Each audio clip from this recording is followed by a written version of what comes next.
আসসালামু আলাইকুম, সাফিয়া তাকিন চ্যানেলে সবাইকে স্বাগতম। আমি হাতার মুহুরিটির ডিজাইনটি করব, আর তার জন্য এখানে আমি 4 ভাঁজ কাপড় নিয়েছি এবং খোলা সাইড থেকে আমি 3 ইঞ্চিতে একটা দাগ দেব এবং হাতার মুহুরি এখানে আমি 5 ইঞ্চি নেব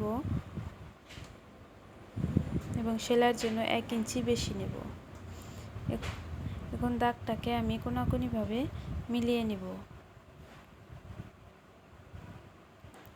তো আমি উপরে হাতার রাউন্ডটা দিয়ে নিয়েছি। তো এখন দাগ অনুযায়ী আমি এটা কেটে নেব।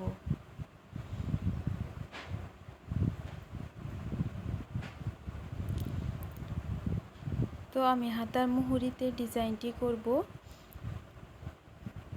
এখানে আমি 2 ভাঁজ কাপড় নিয়েছি।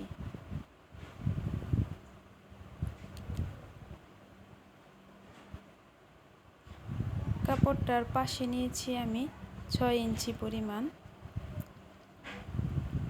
আর লম্বা নিয়েছি কাপড়টাকে আমি এখানে 16 ইঞ্চি পরিমাণ।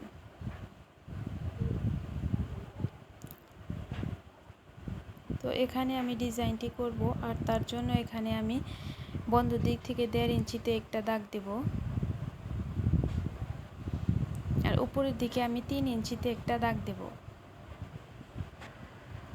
দাগ দুটিকে আমি মিলিয়ে নেব।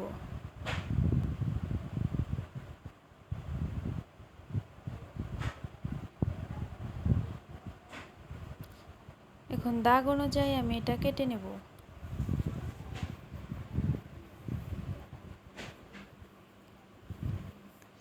তো এখন আমি এটার জন্য একটা পটি কাটব। তার জন্য এখানে আমি কাপড় নিয়েছি।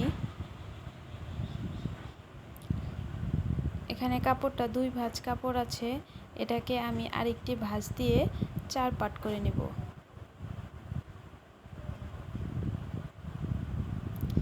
এখন এই কাপড়টার বন্ধ দিক এবং হাতার যে বন্ধ দিকটা আছে সেটার সাথে মিল রেখে তার উপরে সমান করে রেখে তারপর আমি কেটে নেব।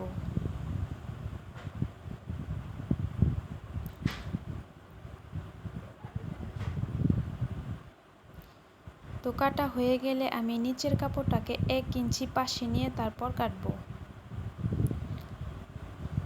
তো আমার গলার পটিটি কাটা হয়ে গেছে। এখানে আমি আরেকটু কাটছি আমি 5 ইঞ্চি পরিমাণ এবং কাপড়টার পাশে নিয়েছি আমি 2 ইঞ্চি পরিমাণ। তো আমার হাতাটা কাটা হয়ে গেছে। এখন আমি এটাকে সেলাই করব। সেলাই করার জন্য আমি প্রথমে হাতাটাকে সোজা দিক করে রাখব এবং পটিটাকে প্রথমে সেলাই করব। তার জন্য সাইড থেকে আমি 1/2 ইঞ্চি কাপড় ভাঁজ দেব এবং পুরোটা সেলাই করে নেব।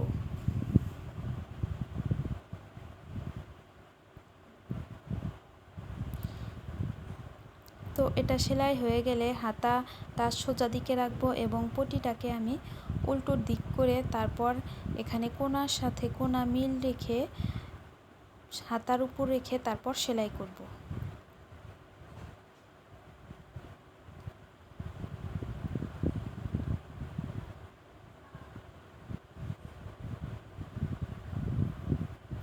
তো সেলাই হয়ে গেলে এটার যে কোণা আছে সেখানে আমি ছোট একটা কাট বসিয়ে দেব। তারপর এটাকে আমি উল্টিয়ে হাতার উল্টো দিকে পটিটাকে নিয়ে তারপর উল্টো পাশে একটা সেলাই দিয়ে পটিটাকে আমি হাতার সাথে আটকে নেব।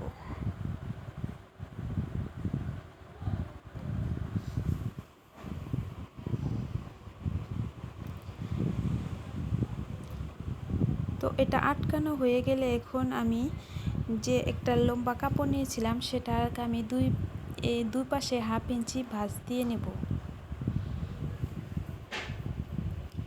দুপাশে 1/2 ইঞ্চি ভাঁজ দিয়ে নেওয়ার পর আমি প্রথমে নিচের অংশটাকে হাতা দেখে তারপর আমি উপরের অংশ থেকে এই ভাঁজ করা কাপড়টাকে হাতার উপর রেখে তারপর সেলাই করব।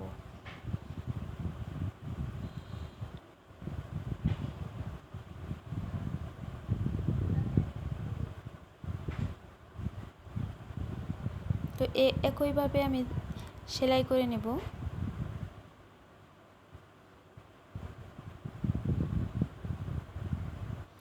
তো এখন যে কাপড়টা নিয়েছিলাম এখন এটাকে আমি একটি ভাঁজ দিয়ে তারপর আমি এটাকে উল্টিয়ে একটা ফিতা তৈরি করে নেব।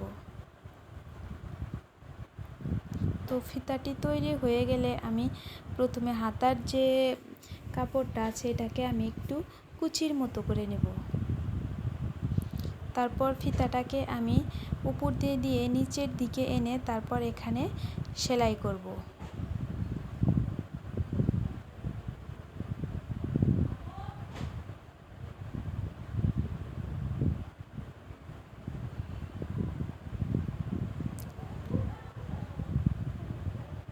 তো সেলাইটা হয়ে গেলে আমি বাড়তি কাপড়টা কেটে নেব এবং এই সেলাইটাকে হাতার নিচের দিকে নেব যাতে এটা দেখা না যায়। আজ এ পর্যন্তই, আল্লাহ হাফেজ।